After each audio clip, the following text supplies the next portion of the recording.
ফজরের আজান দিলে আমি জেলের ভিতর যে ছেলে থাকি সেখানে নামাজ আদায় করে নিলাম। আজ 92 দিন থেকে আমি নীলফামারী জেলে আছি। সকালে সূর্য যখন উঠবে, জেলে ডিউটিরত হাবিলদার আমার সেলে আসলো। শামীম, কেমন আছো? স্যার আলহামদুলিল্লাহ, আপনি কেমন আছেন? আমিও ভালো আছি। শোনো, তোমার তো কাল মাগরিবের পর ফাঁসি হবে। তোমার কি কোনো শেষ ইচ্ছা আছে? আমার কোনো ইচ্ছা নাই, তবে আমার লাশটা যেন আমার চাচা চাচির হাতে সঠিকভাবে পড়ে, আর কিছুই না। কেন, তোমার বাবা নাই? যদি থাকতো তাহলে তারা আমাকে দেখতে আসতো আর আপনিও দেখতেন। কেন, কি হয়েছে? আমি যখন ছোট ছিলাম তারা তখন মারা যায়। সরি বাবা। আরে এসব বলতে হবে না। শোনো, আর একটা কথা, বিকালে জেলার স্যার, মংস অফিসার, শিক্ষা অফিসার, আরও অনেক বড় বড় সরকারি অফিসার আসবে তোমার সাথে কথা বলার জন্য। তৈরি থেকো। আচ্ছা স্যার। হাবিলদার চলে গেল, আমি সেখানেই বসে থাকলাম। যাই হোক, আজ আর কালকের সকালটা মনে হয় দেখতে পারবো, তারপর আর দেখতে পারবো না। কালকে আমার জীবনের শেষ দিন। এর মাঝেই আমার পাশের সেলের আসামিগুলো বলতেছে, শামীম ভাই, কাল থেকে তাহলে আমাদের সাথে আর থাকছেন না? কাল আপনার ফাঁসি হয়ে যাচ্ছে। হ্যাঁ ভাই। ভাই, আপনার কথা খুব মনে পড়বে। আপনার মতো ভালো মানুষ জীবনেও দেখি নাই। আপনাকে ছাড়া এই জেল কেমন করে থাকবো ভাই? আপনি যতদিন থেকে আছেন কাউকে কষ্ট কি জিনিস বুঝতে দেন নাই, সবাইকে হাসি খুশি রেখেছেন। বাবা শামীম, কিসের জন্য তোমার ফাঁসির রায় হয়েছে আমাদেরকে একটু বলবে? তোমার কালকে ফাঁসি হয়ে যাচ্ছে, কি এমন অপরাধ করছো যার কারণে তোমার ফাঁসির রায় হয়েছে? চাচা, বিকালে ডিসি স্যার আরো বড় বড় সরকারি স্যার আসবে, ওনারা চলে গেলে তারপর সব বলবো। আমি সেখানেই বসে বসে আল্লাহর নাম জপতে থাকলাম। জীবনে অনেক পাপ করেছি, জানি না উপরওয়ালা আমাকে ক্ষমা করবে কিনা। তবু তো আমার মালিকের কাছে ক্ষমা চাইতে কোনো সমস্যা নাই। সকালে 2টা রুটি আর পানি ভরা ডাল দিল খেতে। আজ 92 দিন থেকে এখানে সকালে এসব খাবার খাচ্ছি। এসব খেতে আমার মোটেও কোনো কষ্ট হচ্ছে না। কষ্ট তো বেঈমানের জন্য হচ্ছে, যারা আমার সাথে বেঈমানি করেছে, যাদের কারণে আজ আমি জেলে আছি, যাদের কারণে আজ আমি ফাঁসির আসামি। আমার যে দোষ নাই তা কিন্তু না, আমিও অনেক বড় অপরাধ করেছি, তাই তো ফাঁসি হচ্ছে আমার। বিকালের দিকে ডিসি, মৎস্য অফিসার, শিক্ষা অফিসার, জজ সাহেব আরও বড় বড় সরকারি লোক আমার কাছে আসলো। সত্যি বলতে এই জেলে তেমন ফাঁসির আসামি খুঁজে পাওয়া যায় না। নীলফামারী জেলাতে যে অপরাধী নাই তা কিন্তু না, তবে আমি মনে হয় ফাঁসির আসামিদের মধ্যে এমন একজন যাকে দেখার জন্য আর কথা বলার জন্য এনারা এসেছে। আমার ইউনিয়ন বাদেও আশেপাশের আরও ইউনিয়ন খোঁজ করলে মনে হয় ফাঁসির আসামি পাওয়া যাবে না।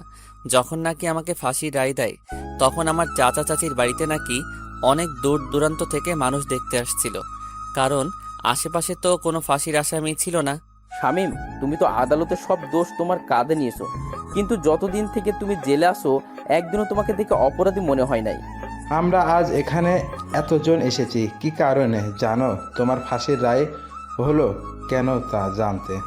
জজ সাহেব অবশ্যই আমাদের বলেছে, তবুও তোমার মুখ থেকে শুনতে চাই। স্যার সব বলবো, তবে একটা অনুরোধ আছে।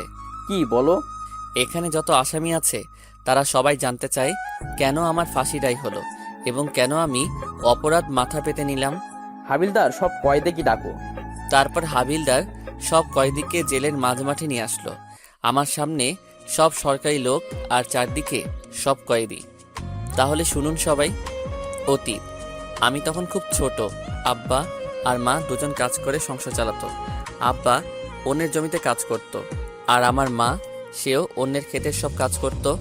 সত্যি বলতে কি জানেন স্যার, আমাদের উত্তরবঙ্গের মধ্যে সবচেয়ে গরিব জেলা যদি থাকে তাহলে আমাদের নীলফামারী জেলা, তারপর লালমনিরহাট জেলা এবং কুড়িগ্রাম জেলা। 1996 থেকে 2005 সাল পর্যন্ত অভাব অনটন কি তা এই জেলার প্রত্যেকটা মানুষ হাড়ে হাড়ে টের পেয়েছে। স্যার, এই 3 জেলার মানুষ বড় গরিব ছিল। জানেন স্যার, আমি যখন খুব ছোট তখন দেখেছি পেটের ক্ষুধার জ্বালায় মানুষ কচু সিদ্ধ করে খেয়েছে। এমনি জানেন স্যার, কচুর যে বীজটা বপন করা হয় সেই বীজ থেকে তো কচু হয়, সেই বীজটাও মানুষ ক্ষেত থেকে নিয়ে এসে সিদ্ধ করে খেয়েছে। শুধু তাই নয় স্যার, এই এলাকার মানুষ ভাতের যে ফেনা গরুকে খাওয়াতো সেই ফেনাকে দিন পার করে দিত, যাকে রংপুরের ভাষায় বলে ভাতের মার। স্যার, আমার এখনো মনে আছে, আব্বার যখন কাজ থাকতো না তখন না খেয়ে দিন পার করে দিতাম।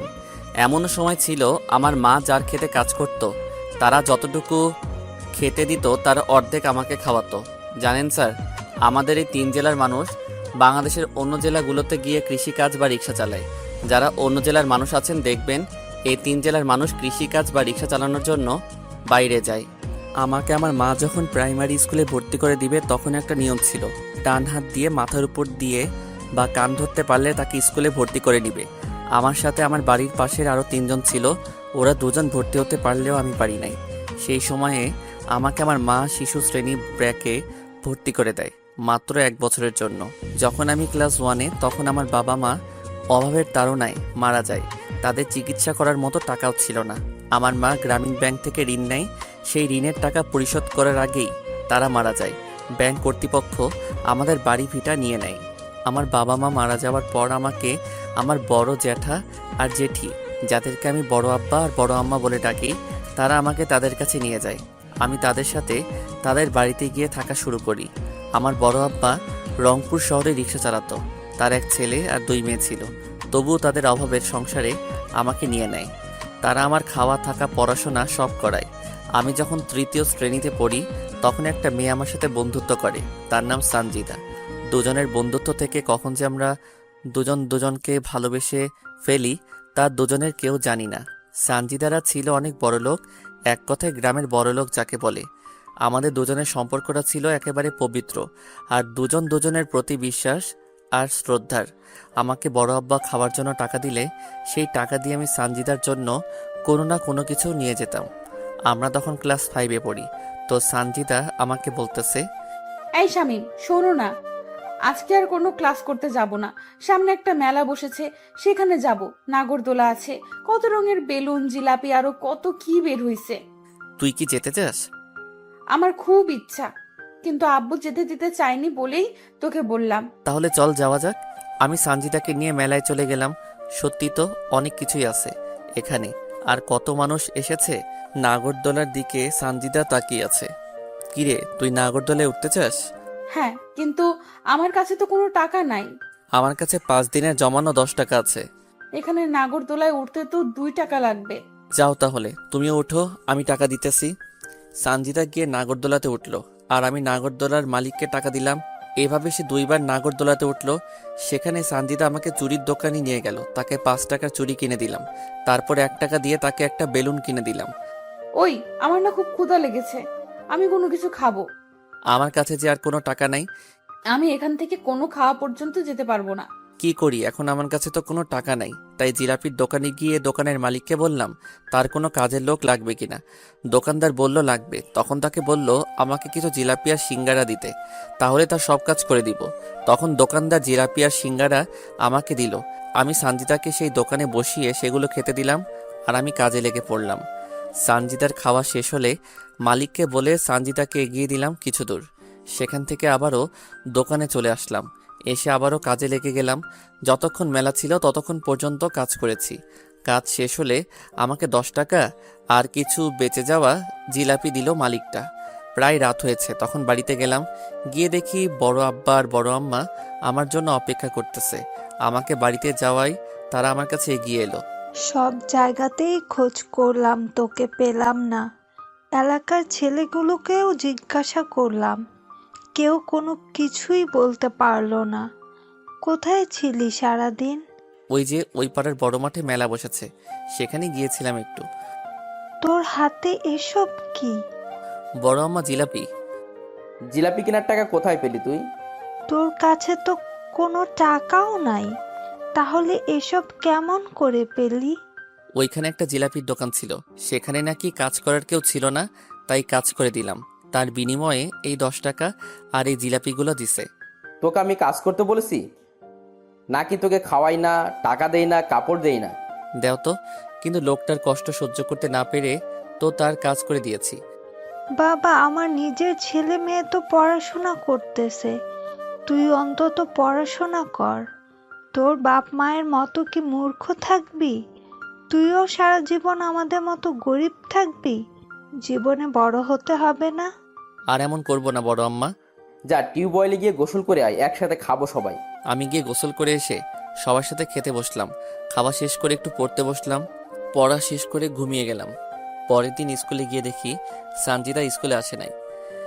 তার একটা বান্ধবীকে দিয়ে চিঠি পাঠিয়েছে সে আসবে না জানিয়ে। স্যার ক্লাস করাতে আসলে প্রথমে এসেই কোনো না কিছু বলে আমাকে এলোপাতাড়ি মারতে থাকলো। মারা শেষ করে বলতেছে, তুই সঞ্জিদাকে নিয়ে কেন মেলায় গিয়েছিলি? স্যার এমন ভুল আর করবো না। জানিস কালকে সঞ্জিদার বাপ স্কুলে এসে সঞ্জিদাকে না পেয়ে আমাদেরকে কত কথা শুনিয়ে গেছে। তোকে কালকে পেলে তো মেরেই ফেলতো। আমি তো কোনো কিছু করি নাই স্যার। তুই কেন করিস না বলতেছি? সঞ্জিদার কাছ থেকে নাকি 100 টাকার নোট নিয়েছিস। আমি কোনো টাকা নেই নাই স্যার। আর আপনাকে কে বলেছে এসব কথা? সঞ্জিদা নিজেই বলেছে তুই নাকি জোর করে সঞ্জিদাকে মেলাতে নিয়ে গিয়ে নাগরদোলায় চুড়ি আর জিলেপি কিনে দেওয়ার নাম করে তার কাছ থেকে 100 টাকা নিয়েছিস। আমি আর কোনো কিছু বললাম না। আমার চুপ থাকা দেখে স্যার আমাকে আরও কয়েক ঘা বেত মারল। তারপর পুরা ক্লাস আমাকে কান ধরে এক পায়ের উপর দাঁড় করে রেখেছে। আমার তখন অনেক কষ্ট হচ্ছিল, তবে এটা ভেবে শান্তি পাচ্ছি যে সানজিদা কোনো মার খায়নি। স্যারের ক্লাস শেষ হলে ম্যাডাম আসলো, তিনিও আমাকে অনেকগুলো কথা শোনালো। যাওয়ার সময় তো তিনি আমাকে চোর বলে গেল। তো এভাবে আমাদের দিন যেতে থাকে। কেউ যদি স্কুলে না আসি তাহলে কাউকে দিয়ে চিঠি পাঠিয়ে দেই, অথবা কোথাও দেখা করতে চাইলেও কাউকে দিয়ে চিঠি পাঠিয়ে দিয়ে সেই জায়গায় গিয়ে দেখা করতাম। আমরা যখন 5-এর ফাইনাল পরীক্ষা দিব সেই সময় সানজিদা আমাকে বলে তাকে নাকি একটা নতুন জামা কিনে দেওয়া লাগবে। দেখেন আমি তখনও ছোট, কোনো কাজ কাম জানি না। এদিকে সানজিদাও চেয়েছে তাকে নতুন একটা জামা দেওয়া লাগবে পরীক্ষা উপলক্ষে। তাই বড় আব্বাকে বললাম আমি তো পরীক্ষা দিব, আমার কিছু টাকা লাগবে, নতুন কাপড় কিনবো। তখন বড় আব্বা আমাকে সাথে করে দোকানে গিয়ে কাপড় নিয়ে দিতে চাইলে আমি তাকে মিথ্যা বললাম। আমার বন্ধু বান্ধবীরা যাবে, আমিও তাদের সাথে গিয়ে জামা কিনবো। বড় আব্বাও আমাকে টাকা দিয়ে দিল। বড় আব্বার কাছ থেকে টাকা নিয়ে পরের দিন আমি সানজিদাকে নিয়ে কাপড়ের দোকানে গেলাম। সানজিদা ওর পছন্দ মতো একটা জামা নিল আর আমার কোনো কিছু নেওয়া হলো না। সেখান থেকে সানজিদাকে তার বাড়িতে পৌঁছে দিলাম। আমি বাড়ি আসার পর বড় আব্বা বলতেছে, কিরে শার্ট কই?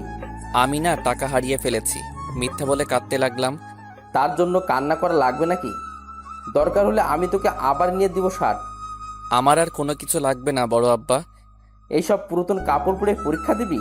ঈদে তো কিনে দিলে, পুরাতন হলো কেমন করে? আচ্ছা ঠিক আছে। তারপর শুরু হলো পরীক্ষা। সানজিদার সাথে প্রতিদিন তার বাবা মা ভাই বোন আসে, আর আমি একাই যাই একাই আসি। ভাগ্যক্রমে সানজিদার সিট আমার সিট একসাথে। প্রথম বাংলা পরীক্ষা ভালো করে দিলেও পরে ইংরেজি আর গণিত পরীক্ষার খাতায় সানজিদা কিছুই লিখতে পারে না। সানজিদা খাতা নিয়ে কান্না করতেছে, তাই আমি নিজে খেলা বাদ দিয়ে সানজিদার খাতায় লিখে দেই আর আমি পরে লিখি। এইভাবে প্রত্যেকটা পরীক্ষা আমরা এভাবে দেই। রেজাল্ট বের হলে সানজিদা ট্যালেন্ট পুলে বৃত্তি পায় আর আমি শুধু পাশ করি। সানজিদা বৃত্তি পাওয়াতে ওর বাবা পুরা গ্রামের মানুষকে মিষ্টিমুখ করায়। আমরা দুজন একসাথে এক উচ্চ মাধ্যমিক স্কুলে ভর্তি হই। দিন যত যেতে লাগে সানজিদা আর আমার ভালোবাসা দিন আরও বেশি হতে থাকে। এখন শুধু সানজিদা আমার কাছ থেকে কোনো কিছু নিলে সানজিদাও তার পরিবর্তে আমাকে কিছু না কিছু দেয়। হঠাৎ 8ম শ্রেণীতে সানজিদা আমাকে বলে তাকে নাকি একটা বোরকা লাগবে, সামনে তার জন্মদিন। তাই 8ম শ্রেণীতে থাকা অবস্থায় আমি টিউশন করা শুরু করি। ভাবতে পারেন সানজিদার বাবা এত টাকা পয়সা থাকা সত্ত্বেও আমার কাছে কেন চাই? সত্যি বলতে সানজিদা যদি নতুন কিছু তার জন্য কিনে তাহলে সেটা প্রথমে আমার দেওয়া নিবে, তারপর অন্য কারো। আর এটা দুজনের ভালোবাসার কারণ। 8ম শ্রেণী পর্যন্ত আমরা চিঠির মাধ্যমে প্রেম করেছি। আমি তখনও সানজিদাকে কখনো খারাপভাবে স্পর্শ করি নাই। আমরা দুজন 8ম শ্রেণী পর্যন্ত এই জায়গায় ওই জায়গায়, নদী ধান ক্ষেত সব জায়গায় ঘুরে বেরিয়েছি। 8ম শ্রেণীর পরীক্ষাতেও সানজিদা আর আমি একসাথে পাশাপাশি সিটে বসেছিলাম। সবগুলো পরীক্ষাতে সানজিদাকে আমি লিখে দিছি। সত্যি বলতে সানজিদা পড়াশোনায় একটু কাঁচা। সানজিদা 8ম শ্রেণীতেও বৃত্তি পায়। একসাথে আবারও আমরা বিজ্ঞান বিভাগে ভর্তি হই। আমাদের পড়াশোনা এবং প্রেম অনেক সুন্দর চলতে থাকে। তো 10ম শ্রেণীর টেস্ট পরীক্ষার সময় সানজিদা আমাকে বলতেছে, শামীম, টেস্ট পরীক্ষা শেষ হলে তো তোর সাথে আর আমার দেখা বা কথা হবে না এই 2 মাস। আরে কথা তো চিঠিতে হবে।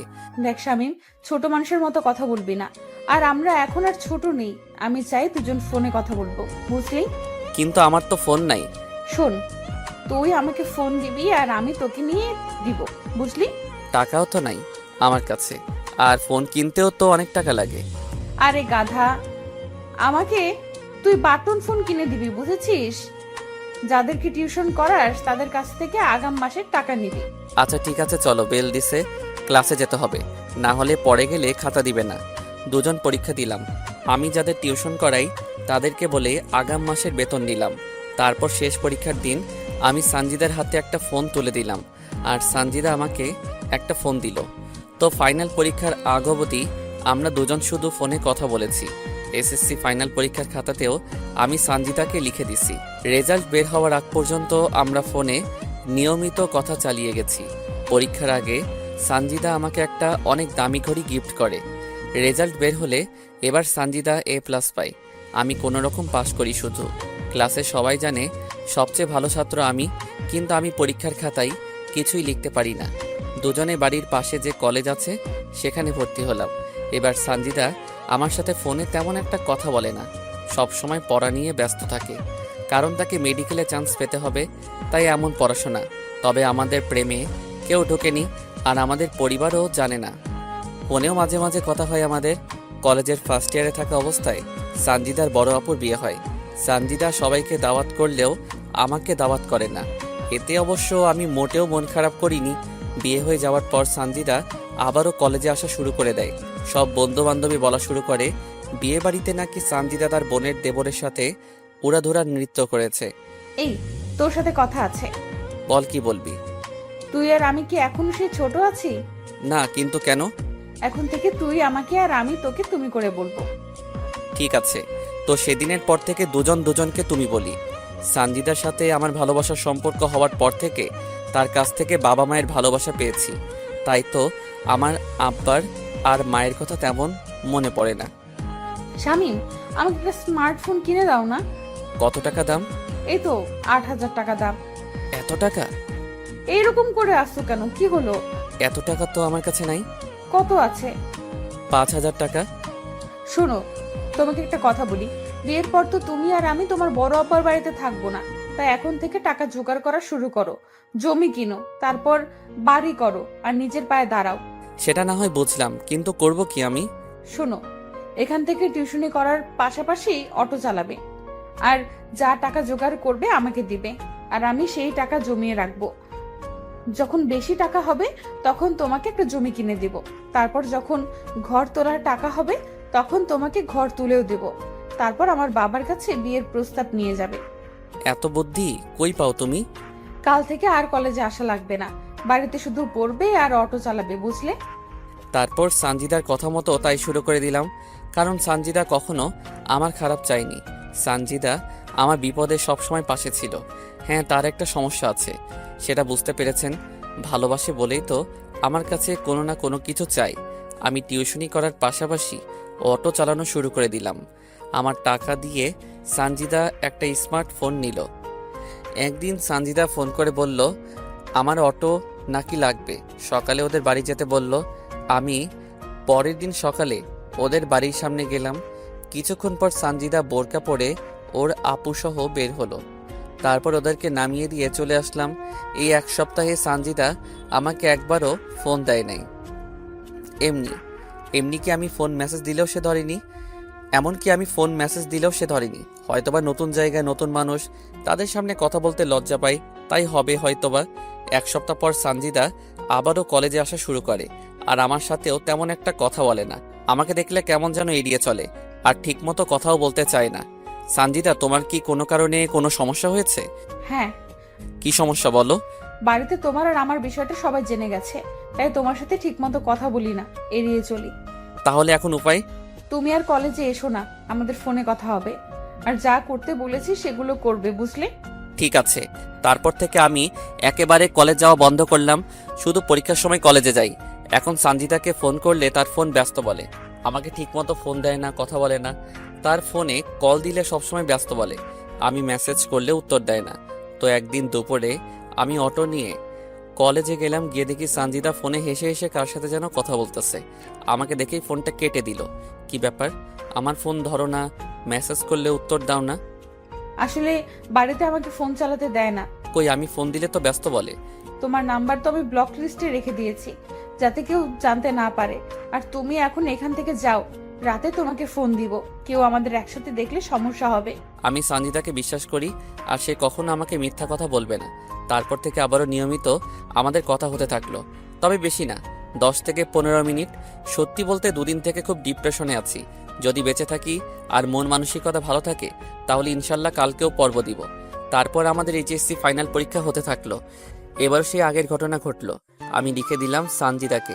পরীক্ষার পর সানজিদা তার বোনের বাড়িতে বেড়াতে যায়। যাওয়ার আগে আমাকে শুধু বলে যে কয়দিন তার বোনের বাড়িতে থাকবে, আমার সাথে সে কথা বলতে পারবে না। আমিও তার কথা মেনে নিলাম, কারণ যদি কোনো কারণে তার সমস্যা হয়। আমি পরীক্ষার রেজাল্ট বের না হওয়া পর্যন্ত আমি সানজিদার সাথে কথা বলতে পারি নাই। তবে মানুষের মুখে শুনেছিলাম সানজিদা তার বোনের বাড়ি থেকে অনেক আগে এসেছে, কিন্তু সে আমার সাথে কোনো যোগাযোগ করে নাই। রেজাল্ট বের হলো, সানজিদা এবারও A+ পেল। তারপর সানজিদার বাবা কিছু টাকা ব্যয় করে সানজিদাকে রংপুর মেডিকেল কলেজে ভর্তি করিয়ে দিল। তারপর থেকে সানজিদা রংপুরে থাকা শুরু করে দেয়। তবে সানজিদা রংপুর যাওয়ার পরও আমার সাথে তার প্রতিদিন যোগাযোগ হতে থাকে। তো একদিন সানজিদাকে আমি ফোন দেই, সানজিদা, আমার এখনো পর্যন্ত মোট কত টাকা তোমার কাছে আছে? শামিম, সত্য বলতে কি, আমি তোমার সব টাকা নষ্ট করে ফেলেছি। এত টাকা দিয়ে তুমি কি করলে? আসলে আপুর দেবরের সেদিন জন্মদিন ছিল, আর সে আমার কাছে দাবি করে তার জন্মদিনের পার্টি যেন আমি দেই। আর বাবার কাছে টাকা চাইছিলাম, তখন বাবার হাতে কোনো টাকা ছিল না, তাই। আরে এই পাগলি, কান্না করতেছো কেন? তুমি তো আর অন্য কারো টাকা নষ্ট করো নাই। তবুও তোমার কষ্ট করা টাকা। আরে বাদ দাও তো এসব কথা। এখন বলো, তোমার পড়াশোনা কেমন চলছে? অনেক ভালো চলছে। তাহলে মন দিয়ে পড়ো। বাড়ি কবে আসবে তুমি? পরের সপ্তাহে যাব। এভাবে প্রতিদিন সানজিদার সাথে আমার কথা হতে থাকে। আমি আসলে এইচএসসি পাস করতে পারি নাই। একটা পরীক্ষায় সানজিদাকে লিখতে দিতে গিয়ে নিজের খাতায় কিছুই লিখতে পারি নাই। আমি অটো চালিয়ে যা টাকা পাই তা সানজিদার হাতে তুলে দেই, আর টিউশন করে যা পাই তা বড় আম্মার হাতে তুলে দেই। এখনো পর্যন্ত বড় আম্মার কাছে আমার দেওয়া 20,000 টাকা আছে। আর আমি সানজিদাকে এই 2 বছরে প্রায় 1.5 লক্ষ টাকা দিয়েছি। 1 সপ্তাহ পর সানজিদা গ্রামে চলে আসলো। এসেই সানজিদা সেই দিঘির পাড়ে আমাকে দেখা করতে বলল। আমি গিয়ে দেখি সানজিদা আগে থেকেই সেখানে বসে আছে। আমি যাওয়া মাত্র সানজিদা তার ওড়না দিয়ে আমার কপালের ঘাম মুছে দিতে লাগলো। আরে কি করছো তুমি? তোমার ওড়না তো আমার ঘামে নষ্ট হবে। হলে হোক, তোমার চেয়ে আমার ওড়না দামি না। আগের চেয়ে অনেক সুন্দর হয়ে গেছো। ইস, এভাবে কেউ বলে? আমার বুঝি লজ্জা করে না? ঠিক বিয়ের পর এমন করে লজ্জা মাখা মুখ নিয়ে থাকবে সব সময়? কেন কেন? তোমাকে না এই লজ্জা পাওয়া ভাবখানা অনেক সুন্দর দেখায়। বিয়ের পরও কি এরকম ভালোবাসবে তুমি? সেটা না হয় বিয়ের পর বলিও আমাকে। জানো শামিম, এখন না প্রতি মুহূর্ত তোমাকে অনেক মিস করি আমি। তোমাকে ছাড়া ওই শহরে আমাকে একা থাকতে মোটেও ভালো লাগে না। আরে পাগলি, তোমাকে বড় ডাক্তার হতে হবে যে। জানো শামিম, মাঝে মাঝে ইচ্ছে হয় তোমার বুকে মাথা রেখে ঘুমাই। আল্লাহ যদি চায় একদিন সেই ইচ্ছা তিনি পূরণ করে দিবেন। বিয়ের পর তোমাকে আর কোনো কষ্ট করতে হবে না। এমনিতেই সেই ছোট থেকে অভাব অনটনের মাঝে বড় হয়েছ, কত কষ্ট করে পড়াশোনা করেছো। বিয়ের পর আমি ডাক্তারি করব, আর তুমি আমাদের সন্তানগুলোকে সামলাবে। এতে লজ্জা পাওয়ার কি আছে? তুমি কি জানো না, মেয়েদের একটু বেশি লজ্জা, আর লজ্জা নারীর ভূষণ, বুঝলে পাখি? জি বুঝেছি। টাকার কথা সেদিন কেন বলেছিলে? একজন রাস্তার সাইডে জমি বিক্রি করতে চাইছে তাই বলেছিলাম। ইস, আমার কারণে তোমার জমি কিনা হলো না। আরে দূর, বাদ তো, টাকা গেছে তাতে কি, আবারও আসবে ইনশাল্লাহ। সত্যিই তুমি অনেক ভালো। এই ভালোটা তোমার ভালোবাসা পাওয়ার জন্য। সেখানে দুজন আরো অনেক কথা বলেছি। তারপর বিকালে বাড়িতে চলে গেছি। সানজিদা যে কয়দিন গ্রামে ছিল প্রতিদিন আমার সাথে দেখা করতো, কথা বলতো। তার বাড়ি থেকে আমার জন্য খাবার নিয়ে আসতো। সানজিদা আবারও শহরে চলে গেল। তবে একটা জিনিস মানতে হবে, সানজিদা আমাকে অনেক ভালোবাসে। সানজিদা রংপুর চলে যাওয়ার পরও আমি অটো চালাতে লাগলাম। এর মধ্যে আমার বড় আব্বার বড় মেয়ের বিয়ে হয়ে যায়। আমি সে সময় নানা রকমভাবে ব্যস্ত থাকি, তাই সানজিদার সাথে আমার কোনো কথা হয় না। সানজিদা দেখতে দেখতে প্রথম বর্ষে ভালো রেজাল্ট করে দ্বিতীয় বর্ষে ওঠে। এর মাঝে সানজিদা অনেকটা বদলে যায়। এখন আমার সাথে সানজিদা তেমন কথা বলে না। আমি ফোন দিলে বলে সে নাকি তার পড়াশোনা নিয়ে ব্যস্ত। সানজিদা মাঝে মাঝে ফোন দিয়ে বলে আমার যে টাকা তার কাছে জমানো আছে সে টাকাগুলো সে নাকি তার টিউশনে ব্যয় করতেছে। আমিও আর তাকে কোনো কিছু বলি না, কারণ যেহেতু সে মেডিকেলে পড়তেছে আবার আমি রোজগার করতেছি, সেহেতু কোনো সমস্যা হবে না। তো একদিন আমি এক দোকানদারের মাল নিয়ে আসার জন্য অটো নিয়ে রংপুরে যাই। হঠাৎ লক্ষ্য করি সানজিদার মতো একটা মেয়ে বোরকা পরে একটা ছেলের সাথে দাঁড়িয়ে আছে। ছেলেটা আমার অটো দাঁড় করালো, তারপর দুজনেই আমার অটোতে উঠে বসলো। আমি বারবার লুকিং গ্লাসে মেয়েটাকে দেখতে থাকলাম। মেয়েটা দেখতে সানজিদার মতো, কিন্তু মুখ ঢেকে রাখার কারণে। কিন্তু আমি তো জানি এই সময় সানজিদা তার ক্লাসে আছে। না না, এটা সানজিদা হতে পারে না। আমার সানজিদা আমাকে ছাড়া অন্য কারোর সাথে থাকতে পারে না। আমি ওদেরকে একটা আবাসিক হোটেলে নামিয়ে দিয়ে মাল নিতে গেলাম। তবে এই বিষয়টা মাথা থেকে ঝেড়ে ফেলতে পারতেছি না। কিন্তু মেয়েটার চোখ বলতেছিল মেয়েটা ভয় আছে। না না, ওটা কখনো সানজিদা হতে পারে না। আচ্ছা, আমি এখন সানজিদাকে ফোন দেই, যাওয়ার সময় না হয় দেখা করব, তাহলে মনটা হালকা হবে। মাল কিনে আমি যখন বাড়ির দিকে রওনা হব তখন সানজিদাকে ফোন দিলাম, কিন্তু সানজিদা আমার ফোনটা রিসিভ করলো না। তাই আরও কয়েকবার দিলাম, তবু সানজিদার ফোন রিসিভ করলো না। মনটা খারাপ হয়ে গেল। আমি মেডিকেল মোড় পার হয়ে যখন সিও বাজার ঢুকেছি সেই সময় সানজিদা আমার ফোনে কল দিল। কোথায় আছো তুমি? আমি ক্লাসে ছিলাম এতক্ষণ, তাই তোমার ফোন রিসিভ করতে পারি নাই। তোমার সাথে দেখা করার খুব ইচ্ছা ছিল, তাই ফোন দিয়েছিলাম। আমি বাড়ি যাব পরের মাসে, বুঝলে? আসলে আজ রংপুর এসেছিলাম মাল নিতে, তাই ভেবেছিলাম তোমার সাথে দেখা করি, কিন্তু হলো না। আচ্ছা, রাখি। কিন্তু সানজিদা ফোন কাটলো না। আমি ফোন কানে দিয়ে আসি, এর মধ্যে একটা ছেলের গলার আওয়াজ ভেসে আসলো। তো ছেলেটা বলতেছে, কি হলো বেবি, এতক্ষণ বাথরুমে কি করো? এই তো বাবু, আর একটু আসতেছি। তোমাকে তো আদর করতেই পারলাম না। আমি তো তোমার সাথে আজ রাত দিন থাকবো, দেখবো কত আদর করতে পারো তুমি। আদর আর দেখলে কি, আরো কত কি করব তোমার সাথে। এর মাঝে দরজা খোলার শব্দ হলো, আর সাথে সাথে সানজিদা আউ করে উঠলো। এইভাবে কেউ টান মারে? যদি পড়ে যেতাম? আমি থাকতে তোমার কিচ্ছু হবে না। আচ্ছা আদ্রিয়ান, যদি তোমার বাবা ফোন করে তোমাকে যেতে বলে তখন কি করবে? তার মানে ছেলেটার নাম আদ্রিয়ান। আরে বেবি কাম অন, বাবাকে বলেছি আজ বন্ধুদের সাথে গ্রুপ স্টাডি করব। তারপর কিস করার শব্দ হতে থাকলো। কিস করা হলে ধপাস করে একটা শব্দ হলো। তোমার প্যান্টটা এখন খুলো। তুমিও তোমার খোলো। তারপর তারা তাদের অবৈধ কাজে ব্যস্ত হয়ে পড়ে গেল। আমি সেখানে অটো না নিয়ন্ত্রণ হারিয়ে ফেলে রাস্তার ধারে গাছে লাগিয়ে দিলাম, আর আমি মাথা হাতে পায়ে প্রচণ্ড আঘাত পেলাম। আমি ছিটকে দূরে পড়ে গেলাম। তারপর আমার কোনো কিছু মনে নাই। যখন আমার জ্ঞান ফিরে নিজেকে তখন হাসপাতালের বেডে আবিষ্কার করি। আমার জ্ঞান ফেরার পর দেখি বড় আব্বা, বড় আম্মা, ভাই বোন সবাই এসেছে।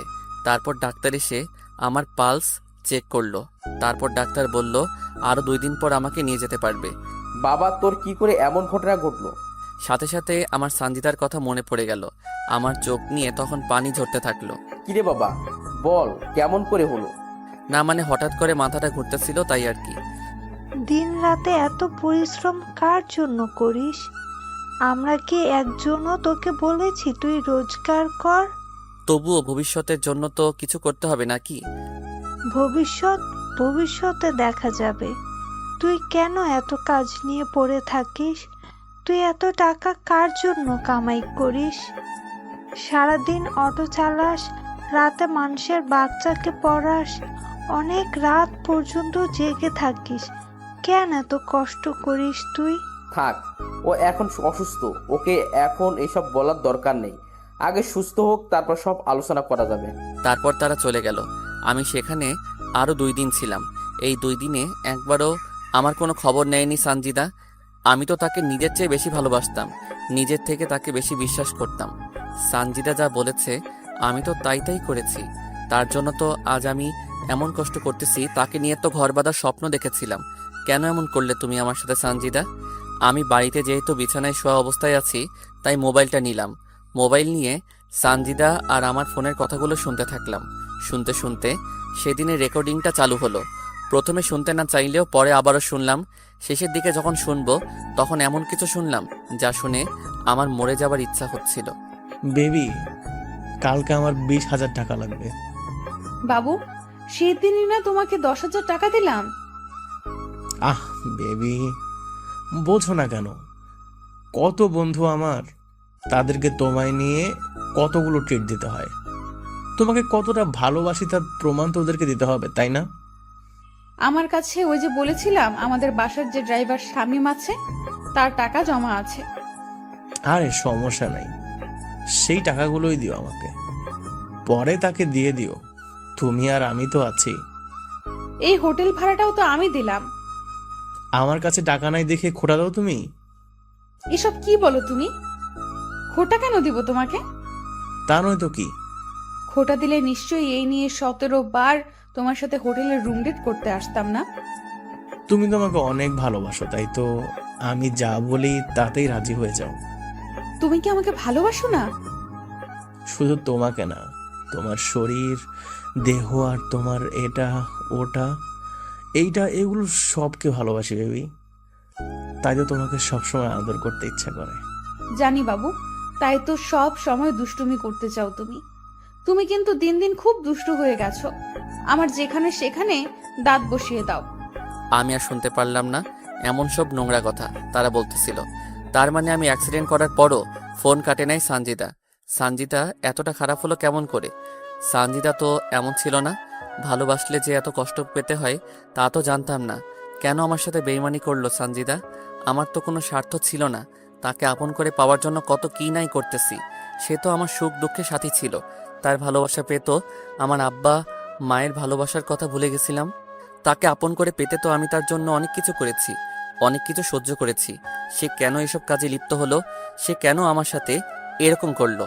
প্রায় 20 দিনের মতো আমার সুস্থ হতে লাগলো। প্রায় মাসখানেক পর সানজিদা তার কিছু বান্ধবীকে নিয়ে তাদের বাড়িতে এলো। তারা যখন গ্রাম ঘুরতে বের হলো তখন আমি সানজিদার সাথে কথা বলার জন্য তাদের কাছে গেলাম। আমি প্রায় তখন সানজিদার কাছে গেলাম, তখন শুনতে পেলাম, আচ্ছা সঞ্চিতা, তুই আদ্রিয়ান ভাইয়াকে কেন ভালোবাসা শুরু করে দিলি? আরে আদ্রিয়ানের বাবা একজন বড় ডাক্তার, আবার তার নিজের একটা ক্লিনিক আছে। তাই বলে শামীমের ভালোবাসা ভুলে যাবি? শামীমের কি আছে? শামীম আমাকে কি দিতে পারবে? আর আদ্রিয়ানের বাবার অনেক টাকা আছে, আর ক্লিনিক আছে। আর আমার আদ্রিয়ানকে চাই, তাহলে সারা জীবন পায়ের উপর পা তুলে খেতে পারবো, আর ডাক্তারও হব। আমার জানা মতে আদ্রিয়ান ভাইয়া তোকে ভালোবাসে না, আর আদ্রিয়ান ছেলে হিসাবেও ভালো না। আদ্রিয়ানকে তোদের চেয়ে আমি ভালো করে চিনি। আর আদ্রিয়ানকে দেখেছিস? সে কত হ্যান্ডসাম, কত স্মার্ট। আর শামীমের কি আছে? না চেহারা আছে, না আছে বাড়ি, না আছে গাড়ি, না আছে টাকা। শামীমের কোনো না থাকলেও তার টাকা দিয়ে চলতেছিস তুই। আর আদ্রিয়ান, একদিন দেখবি আদ্রিয়ান তোকে ছুঁড়ে ফেলে দেবে, তোর সব শেষ করে দিবে, রাস্তায় নেমে দেবে। একটা কথা বলতো, এই পর্যন্ত কি আদ্রিয়ান তোর জন্য কোনো টাকা ব্যয় করেছে? না। তোর যেদিন টাকা শেষ হবে তোকেও ছেড়ে দে, আর একজনকে সে ধরবে। চুপ কর তো, বেশি বলিস তুই। শোন, আমাকে আর এসব বলবি না। তাহলে শামীম? শামীমকে চিনি না, আর তাকে ভালোবাসা যায় না, কাজের ছেলে বানানো যায়। আমি সানজিদার এমন কথা শুনে তার কাছে আর গেলাম না। সেখান থেকে বাড়ি চলে আসলাম। কিন্তু সানজিদার কথা ভুলতে পারলাম না। তাকে তো অনেক ভালোবাসি, তাকে তো অনেক বিশ্বাস করতাম।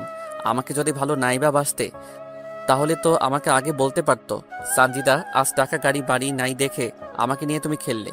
আজ আমাকে তোমার বাড়ির কাজের লোক বলতে পারলে। আজ আমাকে ছেড়ে আর একজনের বুকে মাথা রেখে রাত কাটাও। আমি তোমাকে তো কোনোদিনও তোমার অনুমতি ছাড়া তোমার হাতটাও ধরি নাই।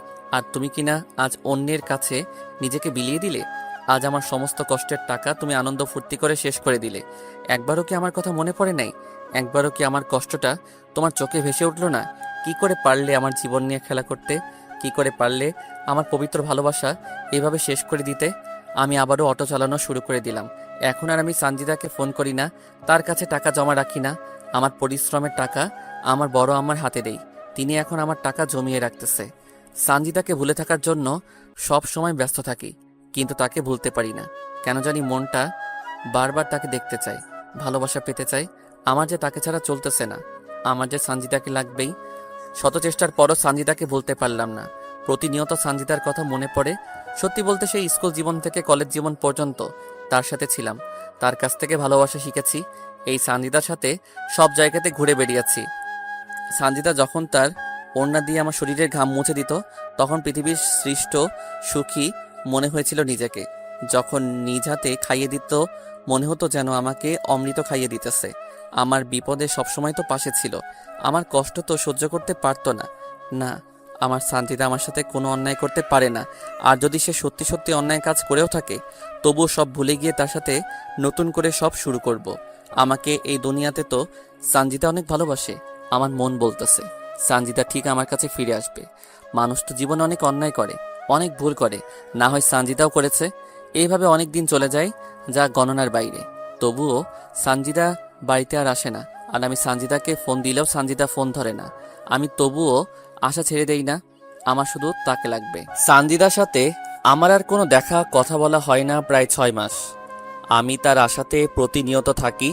মন বলে সে আসবে, পরক্ষণে মন আবার বলে সে তো এখন অন্য কারো, তাহলে আমার কাছে আসবে কেন? মনে ভাবনা ছিল প্রেম মহান, কিন্তু সানজিদা শিখিয়ে দিল টাকা প্রধান। হয়তো আজ আমার কোনো কিছু নাই, আমি এতিম, তাই হয়তো সে আমার থেকে চলে গিয়ে অন্য কারো হাত ধরেছে। মনে ভাবনা ছিল একই বৃন্তে হব দুটি ফুল, কিন্তু সে আজ অন্য কারো। শত চেষ্টা করেও সানজিদাকে আমি ভুলতে পারি নাই। প্রতিদিন তার চিন্তা, তার কথা মাথায় ঘুরপাক খায়। চাইলেও কি তাকে ভুলে থাকা যায়? তাকে তো আমি অনেক বেশি ভালোবাসি।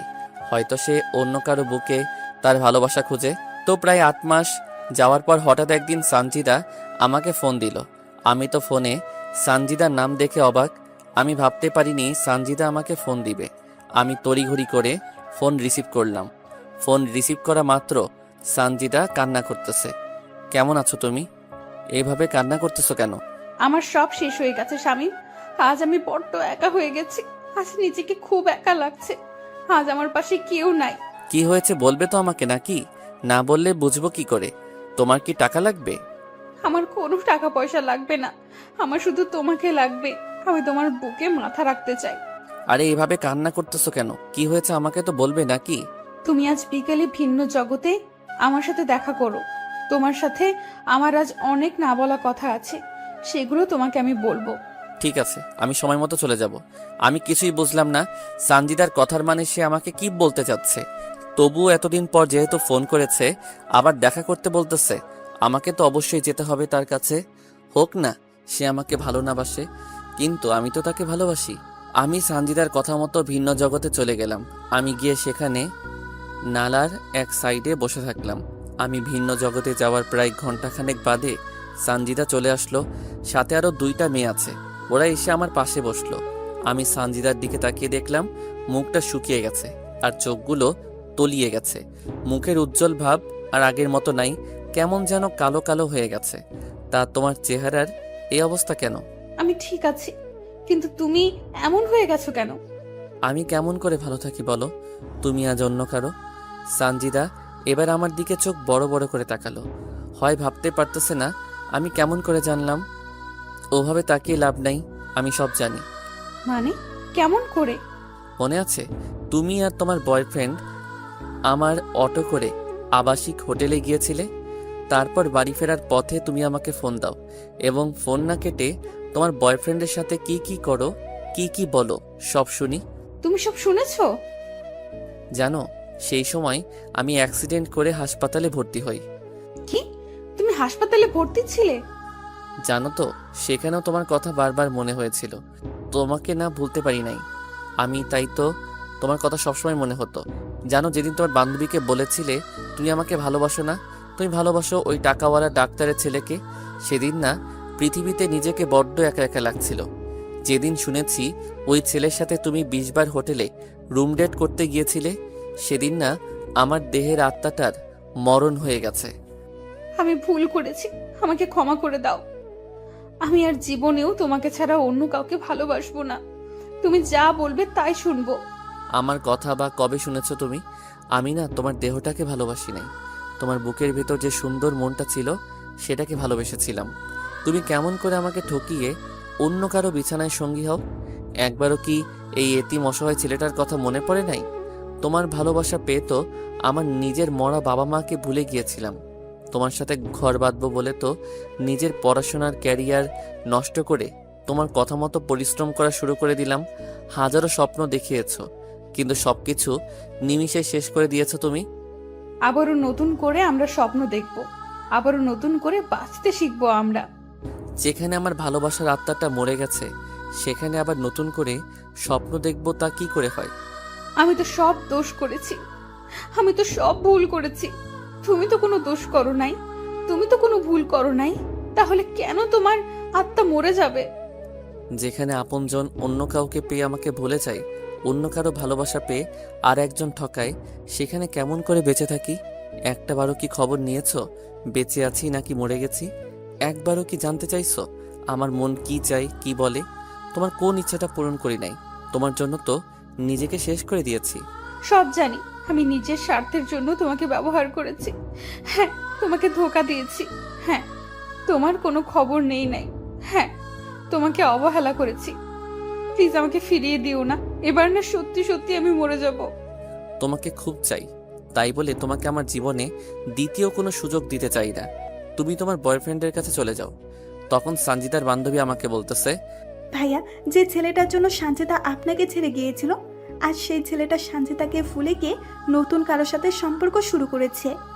আমি বার কি করতে পারি? ভাইয়া, সানজিদা 2বার সুইসাইড করতে চাইছিল, কিন্তু আমরা থাকাই এই যাত্রায় বেঁচে যায়। ভাইয়া, আপনি তো সানজিদার দেহ চান না, তার তো মন চান, তাহলে কেন তাকে গ্রহণ করতে পারতেছেন না? আমার সাথে যে সে আবার বেইমানি করবে না কি গ্যারান্টি আছে? আমাকে যে আবার ধোকা দিবে না তার কি নিশ্চয়তা আছে? আমাকে আবারও অবহেলা করবে না তার কি কোনো নিশ্চয়তা দিতে পারবেন? সাথে সাথে সঞ্জিতা আমার পায়ে লুটিয়ে পড়ল। তোমাকে ছুঁয়ে কথা দিতেছি, তোমাকে ছাড়া আর কাউকে ভালোবাসবো না। তোমাকে আমি অনেক ভালোবাসা দিব। তুমি আর আমাকে কি ভালোবাসা দিবে? দিন রাত তো তুমি ব্যস্ত থাকো, আর আমাকে বাসবে ভালো তুমি? শেষবারের মতো একটা সুযোগ দাও তুমি আমাকে। আমি আর তোমাকে অবহেলা করব না, তোমাকে শুধু ভালোবাসবো। ভাইয়া, আমরা আছি। সানজিদা যা বলতেছে সব সত্য বলতেছে। জানেন ভাইয়া, আজ মাসখানেক থেকে সানজিদা সাহস পাচ্ছে না আপনার কাছে যাবার। সে বারবার বলতেছে সানজিদা আপনার সাথে অন্যায় করে আপনি মেনে নেবেন না। তাই তো আমরা ওকে জোর করে আপনাকে ফোন দিয়ে নিয়ে এখানে আনিয়েছি। আমি কি তার কাছে খেলার পুতুল নাকি? তোদের আগেই বলেছি, এই নষ্টা খারাপ মেয়েকে কোনোদিনও আপন করে নিবে না ও। তোরা তো আমার কথা শুনলি না, আমাকে তো আর কোনো সুযোগও দিল না সে। এই, কে বলেছে তুমি খারাপ? কে বলেছে তুমি নষ্টা? তুমি তো আমার কাছে সেই আগের মতোই পবিত্র।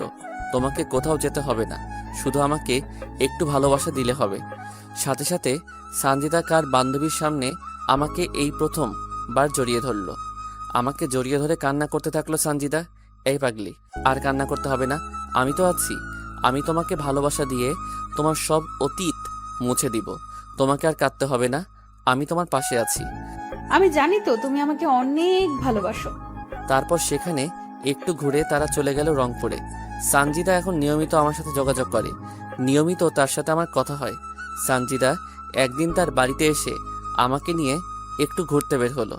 আমরা এলাকাটা একটু ঘোরাফেরা করে আমাদের কলেজের বান্ধবী ইতির বাড়িতে গেলাম। ইতি আমাদেরকে দেখে নাস্তা নিয়ে আসলো, আমরা তা খেলাম। আমাদের দুজনের প্রেমের কথা আমাদের সব বন্ধু বান্ধবীকে জানিয়ে দেই আমরা নিজেই। তারপর ইতি বাইরে গেলে সঞ্জিদা বলতে লাগলো, সত্যি তোমার মতো করে এই পৃথিবীতে কেউ আমাকে ভালোবাসে নাই। তোমার ভালোবাসা পেয়ে আমি আমার কালো অতীত ভুলে গেছি। এখন বুঝেছি দেহের ভালোবাসার চেয়ে মনের ভালোবাসা 1000 গুণ দামি আর পবিত্র।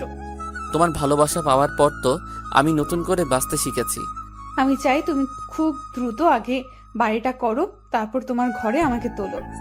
এখন অনেক সময় লাগবে, আমার কাছে এখন তেমন কোনো টাকা নাই। কারণ আমার কারণে তোমার অনেক ক্ষতি হয়ে গেছে। আজ আমি তোমাকে অনেক কষ্টের দিকে নিয়ে গেছি। ওসব বাদ দাও তো, ইনশাল্লাহ 1 বছরের মধ্যে নিজের বাড়ি করব। আমি তোমাকে নিয়ে এই জীবন পার করে দিতে চাই। তোমার মাঝে আমার সুখ খুঁজে পেয়েছি আমি। আমিও তোমার সাথে জীবন পার করে দিতে চাই। তোমার সাথে আমি বেঁচে থাকতে চাই, মরে যেতে চাই। সেখান থেকে আমরা চলে আসি। তারপর থেকে আমি আর সঞ্জিদা সময় পেলে দেখা করি, কথা বলি। আমরা দুজন অনেক জায়গায় ঘুরতে যাই। ঠিক স্কুল কলেজ জীবনের মতো শুরু হয়ে গেল।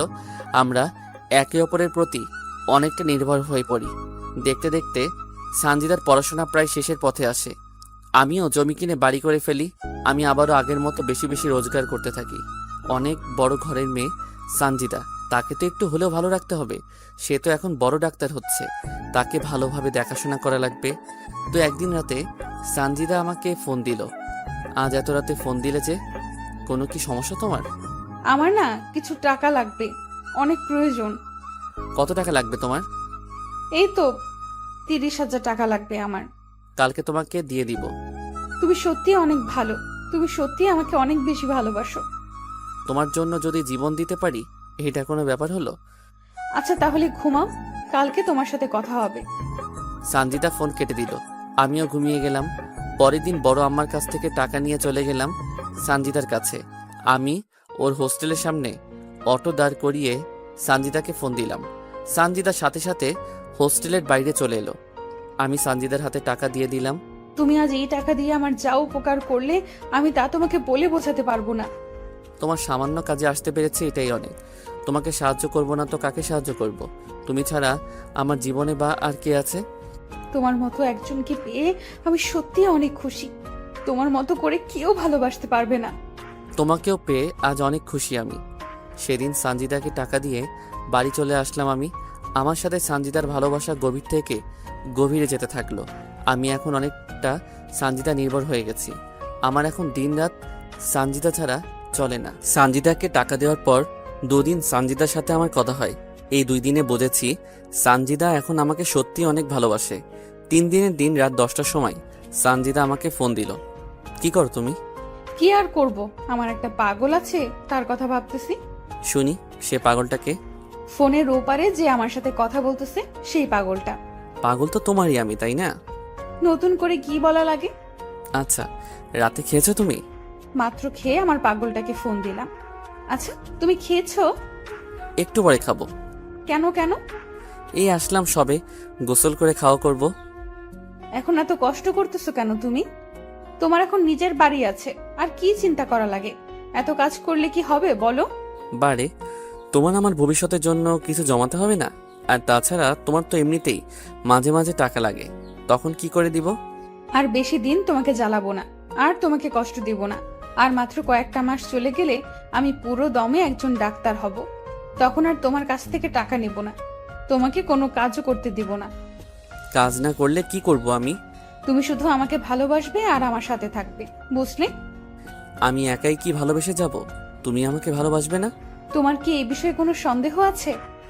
নিজের থেকেও বেশি বিশ্বাস করি তোমাকে, আর সন্দেহ করব তোমাকে আমি? আমি জানি আমার পাগলটা আমাকে অনেক ভালোবাসবে আর বিশ্বাস করবে। তুমিও তো আমার থেকে আমাকে কম ভালোবাসো না। সানজিদার সাথে আরো নানা রকম বিষয় নিয়ে আমার কথা হলো। শেষে সানজিদা আমাকে বলল, এই শোনো, কালকে আমাদের ব্যাচের ছেলেমেয়েরা কক্সবাজার যাব। কেন যাবে হঠাৎ? মেডিকেলের কিছু প্র্যাকটিক্যাল আছে, সেই বিষয়ের জন্য। আরে বাবা, পড়াশোনার জন্য যাবে, আমাকে কি সেটা বলা লাগে? না মানে, না মানে কি বলো? টাকা লাগবে? সেদিনে তো টাকা দিলে, টাকা লাগবে না। তাহলে? আসলে আমরা 5 দিনের জন্য সেখানে যাচ্ছি, আর 5 দিন তোমার সাথে কোনো কথা বলতে পারবো না, তাই। আরে দূর, এটা কোনো ব্যাপার হলো? তোমার পড়াশোনা আগে, তারপর আমি। তারপরও আমার তোমাকে ছেড়ে যেতে মন সায় দিচ্ছে না। আরে বাবা, তোমার পড়াশোনা শেষ হলে তো আমি সবসময় তোমার সাথেই থাকতেছি। তোমাকে খুব মনে পড়বে আমার সেখানে। এই, ভুলেও পড়াশোনা করার সময় আমার কথা মনে করবে না, বুঝলে? আমি তো 100 বার করব তোমার কথা মনে। আরে বাবা, আমার কথা মনে করলে তোমার সেখানে পড়াশোনার ব্যাঘাত ঘটতে পারে তো। ঘটলে ঘটুক, তবুও তোমাকে ভুলবো না। আমি কি তোমাকে ভুলে যেতে বলেছি নাকি, শুধু পড়াশোনার সময় বাদ দিয়ে? আচ্ছা ঠিক আছে, এবার একটা নাইট কিস দাও তো। তারপর সানজিদা ফোন রেখে দিল। সানজিদা সত্যি আমাকে এতটা ভালোবাসবে, আমার এতটা কেয়ার করবে, তা কখনো কল্পনা করতে পারি নাই। আমি তো মনে করেছি আবার কোনো না কোনো স্বার্থে আমাকে সে ভালোবাসবে। দেখতে দেখতে 4 দিন চলে গেল। এই 4 দিনে সানজিদা আমাকে ফোন দেয় নাই, আমিও তাকে কোনো ফোন দেই নাই। যদি তার কোনো সমস্যা হয় পড়াশোনা করতে, তাই দেইনি ফোন। তো 4 দিনের সময় রাতে সানজিদা আমাকে ফোন দিল। এই শোনো, আজ রাতে গাড়িতে আমরা রংপুর যাচ্ছি, আর পরের মাসে 6 তারিখে বাড়িতে যাব। সত্যি তুমি আসবে? আমার পাগলটাকে যে অনেক দিন থেকে দেখি না। সত্যি বলতে তোমাকেও দেখার জন্য ভিতরটা কেমন যেন ছটফট ছটফট করতেছে। এইটাকেই বলে ভালোবাসা, বুঝলে? কেমন করে? তুমি যদি আমাকে ভালো না বাসতে, তাহলে আমাকে দেখার জন্য এত উতলা হতে না। আমাকে তুমি ভালোবাসো বলেই তো এমন করো, বুঝলে পাগল আমার? এবার বুঝেছি। আই ফোন রাখি, স্যার এসেছে। রংপুর পৌঁছে কথা হবে তোমার সাথে। আচ্ছা ঠিক আছে, আর হ্যাঁ, সাবধানে আসবে কিন্তু। সানজিদা ফোন রেখে দিল। আজ 4 দিন পর সানজিদার সাথে কথা বলতে পেরে কলিজায় পানি আসলো। আসলে সানজিদার সাথে কথা বলতে না পেরে খুব অস্বস্তি লাগছিল আমার। পরের দিন সানজিদা আবারও রংপুর আসলে আগের মতো আমাদের দুজনের কথা হতে থাকলো। সানজিদার ছুটি হলে সে বাড়িতে চলে আসলো। এসে আমার সাথে সে খুব ক্লোজভাবে চলাফেরা করা শুরু করলো। সানজিদা আমার সাথে এতটাই ক্লোজ হয়ে চলতেছে, নিজেকে কন্ট্রোল করে রাখাটা অনেক দায়। তো এভাবে প্রায় সপ্তাহ আমরা একসাথে চলাফেরা করেছি, অনেক জায়গায় ঘুরেছি। বিশেষ করে ছোটবেলায় যে জায়গাগুলোতে আমরা বেশি যেতাম সেই জায়গাগুলো সানজিদা আমার এত কেয়ার করে যে মনে হয় সে আমার বিয়ে করা বউ। আমি সামান্য আঘাত পেলে অস্থির হয়ে যায় সানজিদা ওর ওড়না দিয়ে বারংবার আমার শরীরের ঘাম মুছে দেয়। কোথাও খেতে গেলে আমাকে নিজ হাতে খাইয়ে দেয়। একটা আইসক্রিম দুজনে খাই, কোনো কোক বা ঠান্ডা নিলে সেটাও দুজনে একসাথে খাই স্ট্র দিয়ে। আমাকে নিয়ে ভবিষ্যতে কিভাবে সংসার করবে সব বলতেছে। আমাকে এমনভাবে সে ভালোবাসা শুরু করে দিয়েছে, আমি যদি ওকে ছেড়ে দেই তাহলে সে মরে যাবে এমন অবস্থা। আমাকে সব সময় তার দুহাত দিয়ে আমার হাত জড়িয়ে ধরে থাকে। তবে সানজিদা শহরে গিয়ে একটু ওয়েস্টার্ন ড্রেস পরা শুরু করে দিয়েছে। সে গ্রামেও এসব পোশাক পরে, তবে তার বাড়িতে থাকলে। এই, কালকে তো চলে যাচ্ছি আমি। কালকে চলে যাবা? আর কয়টা দিন থাকো না? আমিও তো চাই সব সময় তোমার সাথে সাথে থাকতে, কিন্তু পড়াশোনার কারণে পারি না তো। তাহলে আজকেই যাব। তুমি যাবো, তবে তবে কি সানজিদা? তোমার কাছে একটা জিনিস চাইবো, দিবে আমাকে? কি জিনিস চাই তোমার? আজকে রাতটা তোমার কাছে চাই আমি। সানজিদা কি বলতেছো এসব তুমি? দেখো সানজিদা, বিয়ের আগে এসব করা হারাম, পাপ। আমি তোমাকে ভালোবাসি, তোমার শরীরকে নয়। আমি জানি এসব পাপ, কিন্তু তোমাকে কাছে পেতে চাই আমি। তোমাকে ছাড়া যে আমার চলে না, তোমাকে যে প্রতি মুহূর্তে মিস করি আমি। এতদিন বাইরে থাকি, তোমাকে ছাড়া থাকতে কষ্ট হয় আমার। তোমার স্পর্শ চাই আমি শামীম। দেখো সানজিদা, ধৈর্য ধরো, একদিন ঠিক আল্লাহ আমাদেরকে এক করে দিবেন। তুমি আমাকে একটুও ভালোবাসো না। এই পাগলি, কে বলেছে তোমাকে আমি ভালোবাসি না? তোমাকে তো আমি নিজের চেয়েও বেশি ভালোবাসি। যদি তাই হতো তাহলে আমার কথায় রাজি হয়ে যেতে। এসব করা ঠিক না সানজিদা। ও, বুঝেছি। আমি তো আবার খারাপ মেয়ে। আমার সাথে প্রেম করা যায়, কিন্তু অন্য কিছু করা যায় না। এখন বুঝেছি, এটা তোমার অভিনয় আমার সাথে। আমি তো খারাপ মেয়ে, তাই দয়া দেখিয়ে আমার সাথে এতদিন প্রেম ভালোবাসা করেছো তুমি। আমাকে কেনই বা তুমি আপন করে নিবে? তুমি তো আমার থেকেও ভালো মেয়েকে আশা করো। এই, এসব পাগলের মতো কি বলো তুমি? তোমাকে ভালোবাসি, তোমার জন্য নিজের জীবন দিতেও রাজি আছি আমি। তাহলে রাজি হচ্ছ না কেন তুমি? তুমি না বললে আজকে চলে যাবে? তাহলে আমার সাথে থাকতে চাচ্ছ যে? সবাই জানবে আমি রংপুরে গেছি, কিন্তু রাতটা তোমার সাথে কাটাবো, আর দুজনে রঙিন দুনিয়াতে হারিয়ে যাব। সকালবেলা তুমি আমাকে রংপুরে রেখে আসবে। আমি এসব পারবো না। আর আমি এখনো বড় আবার বাড়িতে থাকি, কেউ দেখলে বা জানলে সমস্যা হবে। বাহ, তাহলে তো ভালোই হলো। মানে? তোমার নতুন বাড়িতে আমাদের দুজনের বাসর হবে, আর আমি নতুন বউ হয়ে তোমার বাড়িতে যাব, বুঝলে? তাহলে কেউ জানবেও না, শুনবেও না। না, আমি পারবো না তোমার সাথে এসব করতে। আমার কথায় যদি রাজি না হও তাহলে এখানেই নিজের ক্ষতি করে ফেলবো, বলে দিলাম। কি করবে তুমি? সানজিদার সাথে সাথে একটা ব্লেড বের করলো আর তার হাতে হালকা টান দিল। ব্লেড হাতে টান দেওয়ার সাথেই সানজিদার হাত থেকে রক্ত ঝরতে থাকলো। এই, কি করতেছো তুমি এসব? ব্লেডটা এখনই ফেলে দাও বলতেছি। আমার কথায় রাজি না হলে আরো কি যে করব নিজেও জানি না। এবার সানজিদার এমন কথা শুনে অনেকটা ভয় পেয়ে গেলাম। ওর হাতটাও আমাকে ধরতে দিতেছে না, আর ওর হাত থেকে রক্ত ফোটায় ফোটায় পড়তেছে। এমন দৃশ্য দেখে অনিচ্ছা সত্ত্বেও রাজি হয়ে গেলাম। আমি রাজি আছি তোমার প্রস্তাবে। প্লিজ এবার হাতটা কোনো কিছু দিয়ে বাঁধো। বলতে হবে না, সাথে স্যাবলন আর তুলো নিয়ে এসেছি। আমি সানজিদার এরকম কাহিনী দেখে নিজেই অবাক। এই মেয়েকে সামান্য ভালোবাসা মানুষের সাথে রাত কাটাবে বলে কত কাহিনী না করলো সে। বুঝি না হঠাৎ আমার প্রতি তার এত ভালোবাসা কোথা হতে আসলো। যাই হোক, সেখান থেকে দুজনের বাড়িতে চলে গেলাম। সন্ধ্যার দিকে সানজিদা ব্যাগ নিয়ে একাই চলে আসলো। আমি আমার অটোতে তুলে আমার নতুন বাড়িতে নিয়ে এলাম। রাত সম্ভবত 11টা হবে। তখন সানজিদা আমাকে একটা উত্তেজনার ওষুধ খাওয়ালো, যাতে দীর্ঘ সময় ধরে দুজনে এনজয় করতে পারি। আমিও বাধ্য ছেলের মতো ওষুধটা খেয়ে নিলাম। পরের দিন সকালে চোখ মেলে দেখি অনেক সকাল হয়ে গেছে, আর সানজিদা বিব্রস্ত অবস্থায় আমার বুকের উপর শুয়ে আছে। আমি হাত বাড়িয়ে টেবিল থেকে মোবাইলটা নিয়ে দেখি সকাল 10টা বাজে। তাই আমি সানজিদাকে দ্রুত ডেকে তুললাম। আর একটু ঘুমাই না। এই 10টা বাজে, অনেক সকাল হয়ে গেছে, তোমাকে রংপুর যেতে হবে না? সানজিদা ধরপড় করে উঠে দেখে তার শরীরে কোনো পোশাক নেই, তাই সে বিছানার চাদরটা ওর গায়ে জড়িয়ে নিল। আমি অবাক দৃষ্টিতে সানজিদার দিকে তাকিয়ে থাকলাম। সারা রাত কত অত্যাচার করলে, আর এখন এইভাবে আমার দিকে কি দেখো? না মানে আমার না কালকে রাতের কিছুই মনে পড়তেছে না। মনে পড়বে কি করে?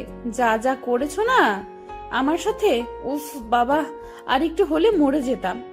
এসব কি বলো তুমি? আর সত্যি বলতেছি আমার কোনো কিছু মনে পড়তেছে না। কালকের ওষুধের গুণ ওটা, বুঝলে? যাও তুমি ফ্রেশ হও, আমি ড্রেস পরবো। তুমি গোসল করবে না? এমনিতে সময় অনেক চলে গেছে, গোসল করার সময় নাই। হোস্টেলে গিয়ে গোসল করব। তাই বলে এই শরীরে যাবে তুমি? অত কথা বলার সময় নাই, যাও মুখ ধুয়ে আসো। রংপুর খাওয়া দাওয়া করবো, যাও তো। তাই বলে উফ, তুমিও না বেশি বেশি, যাও তো। আমিও ঘর থেকে বের হয়ে টিউবওয়েলে গিয়ে হাত মুখ ধুয়ে ঘরে এলাম। এসে দেখি সানজিদা জিন্স টপস আর মাথায় ওড়না পেঁচিয়ে নিয়েছে। আমি অটো বের করে সানজিদাকে অটোতে তুলে নিলাম। অটোতে করে সানজিদাকে রংপুরে ওর হোস্টেলে দিয়ে আবার অটো নিয়ে চলে আসলাম। রংপুরেও আর কোনো খাওয়া হলো না, শুধু দৌড়ের উপরে রেখেছে আমাকে, কোথাও অটো দাঁড় করাতেও দেয়নি সানজিদা। বাড়িতে আসার পর বড় আম্মার কাছ থেকে খাবার নিয়ে খেলাম, তারপর অটো নিয়ে বেরিয়ে পড়লাম নিত্যদিনের মতো। ভালোবাসা এমন একটা জিনিস, সেখানে বিশ্বাস আর ভরসা রাখা চাই, যা আমি সানজিদাকে করি। সানজিদা যাবার 20 দিন পর আমাকে ফোন দিল। তোমার জন্য একটা খুশির সংবাদ আছে। কি খুশি সংবাদ আছে? আমার লজ্জা করতেছে বলতে। আরে খুশি সংবাদ দিতে আবার লজ্জার কি আছে? এটা যদি তুমি বুঝতে তাহলে কখনো বলতে না। যদি লজ্জা করে তো বলার দরকার নাই। এই তুমি রাগ করো কেন? বলতেছি তো। তো বলো। তুমি বাবা আর আমি মা হতে চলেছি। কি? সত্যি বলতেছি, তুমি বাবা হচ্ছ। আমি? কেমন করে? সেদিন রাতের কথা ভুলে গেলে? তোমার আর আমার যা হয়েছিল তার ফল এটা। এটা কি করে সম্ভব? সব সম্ভব, বুঝলে? আর একটা প্রাপ্তবয়স্ক ছেলে মেয়ে যা করলে খুব দ্রুত হয়, তাই হয়েছে। তো তুমি আসো, আমরা বিয়ে করে নেই। আমি কালকে বাড়িতে যাইতেছি, তখন সব বিস্তারিত কথা হবে। ঠিক আছে তাহলে, ফোন রেখে দিলাম। কিন্তু আমি বুঝতেছি না এটা কেমন করে হয়।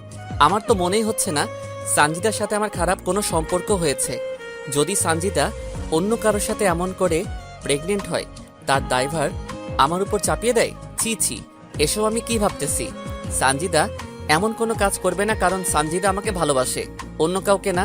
আর সানজিদা আমাকে মিথ্যা কথা কেনই বা বলবে? আমি জানি সানজিদা আমাকে অনেক ভালোবাসে। পরের দিন আর অটো নিয়ে বাইরে গেলাম না, সারাদিন বাড়িতে ছিলাম। কিন্তু দিন গড়িয়ে সন্ধ্যা হলো, তবুও সানজিদা আসলো না। রাতে সানজিদা আমাকে ফোন করে আমার নতুন বাড়িতে যেতে বলল। আমি সেখানে গিয়ে দেখি সানজিদা আগে থেকে এখানে এসেছে। তুমি কখন আসলে? এই তো মাত্র আসলাম আমি। চলো আজকেই তোমাকে বিয়ে করব, আর আমাদের পবিত্র সম্পর্কের সন্তানকে সমাজের চোখে স্বীকৃতি দেই। না, তা আমি চাচ্ছি না। মানে? আমি এই সন্তান পৃথিবীতে আনতে পারবো না। কেন? দেখো শামীম, আমার নিজের ক্যারিয়ার এখন ঠিক হয়নি, এর মাঝে আমি এসব ঝামেলায় পড়তে চাই না। আরে বোকা, সমস্যা কি? আমি তো আছি। যতদিন তোমার ক্যারিয়ার ঠিক না হয় ততদিন তোমাকে চালাবো। সেটা বড় কথা নয়, আমরা যতই বিয়ে করি না কেন আমার পেটের সন্তান তো নাজায়েজ। কি বলো এসব তুমি? ঠিক কথাই তো বলেছি, কারণ আমরা বিয়ের আগেই শারীরিক সম্পর্কে নিজেদেরকে জড়িয়েছি। এখন যতই বিয়ে করি না কেন আমাদের পেটের সন্তান কিন্তু নাজায়েজ, বৈধ হবে না। আমি অত কিছু বুঝি না। আমার সন্তানকে আমি পৃথিবীর আলো বাতাস দেখাতে চাই। আমি সেটা কোনোভাবেই পারবো না শামীম। সবাই জানাজানি হলে আমাদের সন্তানকে সবাই নাজায়েজ সন্তান বলবে। আমি মা হয়ে তা সহ্য করতে পারবো না। কেউ জানলে না বলবে। এখন তো মানুষ বিয়ের বছরের মধ্যেই বাবা মা হয়ে যায়, আর আমাদের না হয় তাই হবে, সমস্যা কি? তুমি বুঝতে পারতেছো না, আমার বন্ধু বান্ধবী ওরা কি ভাববে, আমার মেডিকেল টিচার ওনারা কি ভাববে, আমার পরিবার। বোঝার চেষ্টা করতেছো না কেন তুমি? তো এখন কি করতে চাও তুমি? অ্যাবর্শন করতে চাই আমি। এটা করা কি ঠিক হবে? একটা নিষ্পাপ শিশুকে মেরে ফেলবে, যে কিনা এখনো পৃথিবীর আলো বাতাস দেখলো না। তুমি যদি মেয়ে হতে তাহলে বুঝতে কেন এমন কঠোর সিদ্ধান্ত নিতেছি। আমারও তো ইচ্ছে করে আমার সন্তান বেঁচে থাকুক, কিন্তু ঠিক আছে, যা করলে তোমার ভালো হয় তাই করিও। কিন্তু একটা সমস্যা হয়ে গেছে। কি সমস্যা? আমার কাছে কোনো টাকা নাই, কিভাবে অ্যাবর্শন করাবো? কত টাকা লাগবে? এই 20,000 টাকা হলে হবে। অ্যাবর্শন করতে 20,000 টাকা লাগে? তা তো আগে কখনো শুনিনি। আমি জানি সিজার করতে, সন্তান জন্ম দিতে এত টাকা লাগে, আর এখন অ্যাবর্শন করাতেও এত টাকা লাগে? বেশি বুঝো তুমি। আগে আমার কথাটা শুনবে তো নাকি? কি কথা? সামনের 17 তারিখ থেকে আমার পরীক্ষা আছে। আমি যদি কালকেও অ্যাবর্শন করি তাহলে প্রথম পরীক্ষা আমি দিতে পারবো না। তার মানে সে পরীক্ষাতে আমি ফেল করব। তাই ফেল যেন না আসে, তাই টাকা চাচ্ছি যাতে পাশ করতে পারি আর ডাক্তার হতে পারি। তোমাকে যেন আর কোনো কষ্ট করা না লাগে, আমিও তোমাকে দ্রুত বিয়ে করে সংসার করতে পারি। ও, এবার বুঝেছি। তুমি থাকো, আমি বড় আম্মার কাছ থেকে টাকা নিয়ে আসি। সেখান থেকে আমি বড় আব্বার বাড়িতে আসলাম। তারপর বড় আম্মার কাছ থেকে টাকা নিলাম। তখন বড় আম্মা বলতেছে, বাবা, তুই এত টাকা নিয়ে কি করিস? একজনকে দিব। জুয়া টুয়া খেলিস না তো? সেদিনই 30,000 টাকা নিলি, আজ আবার 20,000 টাকা নিলি। এভাবে টাকা নিলে কিভাবে কি করবি তুই? আরে বাবা, টাকা তো আর নষ্ট হচ্ছে না, আমি একটা ব্যাংকে রাখতেছি, বুঝলে? তুই যা ভালো বুঝিস বাবা। বড় আমার কাছ থেকে টাকা নিয়ে এসে সানজিদার হাতে দিলাম। তারপর সানজিদা সেই রাতেই আবার চলে গেল। সে নাকি কাল সকালে অ্যাবর্শন করবে। আমি যেন তাকে 3 দিন ফোন না দেই। সে নাকি সেই সময় খুব অসুস্থ থাকবে। সানজিদা চলে যাওয়ার পর সানজিদার সাথে আমার 3 দিন কোনো কথা হয়নি। 3 দিন পর সানজিদা নিজেই আমাকে ফোন দেয়, কথা হয়। তো এভাবে চলতে থাকে আমাদের প্রেম ভালোবাসা। তো সেদিন আমি আবারও রংপুর দোকানের মাল কিনে আনার জন্য গেলাম। আসার পথে চিন্তা করলাম সানজিদার সাথে একটু দেখা করে আসি। তাই তার কলেজ ক্যাম্পাসে চলে গেলাম। গিয়ে দেখি সানজিদা আজ শাড়ি পরে এসেছে, সাথে তার আরও 2টা বান্ধবীও। আমাকে দেখা মাত্র সানজিদা ওর বন্ধু বান্ধবীর কাছ থেকে আমার কাছে আসলো। হঠাৎ তুমি এখানে কিসের জন্য এসেছো? না মানে, রংপুর এসেছে একজনের দোকানের মাল কিনতে, তাই ভাবলাম তোমার সাথে একটু দেখা করে যাই। ভালো করেছো। তোমার ক্লাস নাই, আর এরকম সেজে কলেজে এসেছো কেন? ক্লাস শেষ করেছি আর বন্ধুরা সহ একটা পার্টিতে যাব একটু পরে। পড়াশোনা বাদ দিয়ে পার্টিতে কি তোমার? আরে বাবা, এটা কোনো বাজে পার্টি না, আমাদের এক বান্ধবীর বিয়ের রিসেপশনের পার্টিতে যাচ্ছি, বুঝলে? ও, এবার বুঝেছি। আমাকে কি বিশ্বাস হয় না? কি যে বলো না তুমি, তোমাকে আমার বিশ্বাস হবে না? তাহলে এভাবে বলো কেন? আর এভাবে বলবো না। আমাদের কথা শেষ হয়নি, একটা ছেলে বাইক নিয়ে সরাসরি আমাদের কাছে আসলো আর এসে সানজিদাকে বলল তার বাইকে উঠতে। ছেলেটা দেখতে অনেক সুন্দর আর হ্যান্ডসাম, ড্রেস আপও বড় লোক বাবার ছেলের মতো। যে কোনো মেয়ে তার প্রেমে পড়তে বাধ্য হবে। আর তার কথা বলার ধরন দেখলে মনে হবে যেন তার কথায় মিষ্টি মিশানো। আচ্ছা শামীম, তাহলে তুমি বাড়িতে যাও, আমি এবার পার্টিতে যাই, এমনিতে অনেক দেরি হয়ে গেল। তারপর সানজিদা ছেলেটার বাইকে করে চলে গেল। হতে পারে ছেলেটা সানজিদার বন্ধু, তাই হয়তো সানজিদা তার সাথে গেল। আমি আর কোনো কিছু না ভেবে বাড়িতে চলে আসলাম। যার মাল কিনতে গেছিলাম তাকে তার মাল বুঝিয়ে দিয়ে ভাড়া নিয়ে নিলাম। একা আছি, পাশে কেউ নাই, আর খবর নেবেই বাকে। একাকিত্ব বড় যন্ত্রণাদায়ক, তবুও আপনাদের একটু মন ভালো রাখার জন্য পর্ব দিলাম। জানি না কবে এসব ভোগান্তি থেকে বের হব। সত্যি, ডিপ্রেশন মানুষকে মৃত্যুর দিকে নিয়ে যায়। তো হঠাৎ একদিন সানজিদার বাবা আমার অটোতে করে কিছু মালামাল তার বাড়িতে নিয়ে গেল। তো সেই মালামালগুলো আমি তাদের বাড়ির ভিতরে ঢুকিয়ে দিতেছি। যখন শেষবার তাদের বাড়িতে ঢুকবো, হঠাৎ অনেকগুলো মেয়ের হাসির আওয়াজ আমার কানে আসলো। আমার মন বলতেছে সানজিদা বাড়িতে এসেছে, তা না হলে এত মেয়ে তো এদের বাড়িতে আসার কথা না। কৌতূহল বশত আমি সেই হাসির আওয়াজের দিকে এগিয়ে যেতে থাকলাম।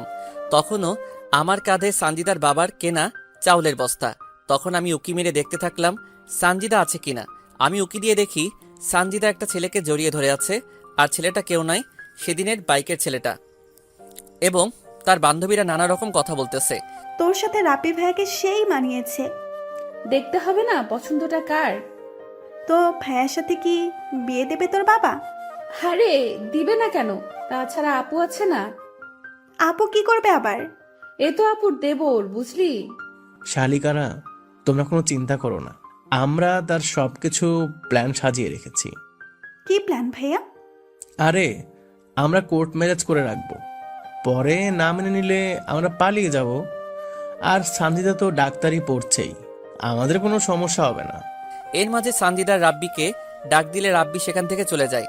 তখন সানজিদার সেই বান্ধবী, মানে যার কথাতে সানজিদাকে মেনে নিয়েছিলাম, সে বলতেছে, সানজিদার শামীম ভাইয়াকে কি এভাবে ঠকানো ঠিক হচ্ছে তোর?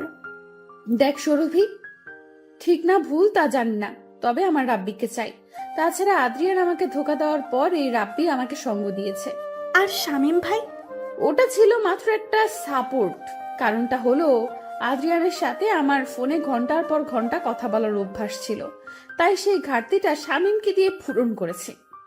তাহলে শামীমের কাছ থেকে যে টাকাগুলো নিতি?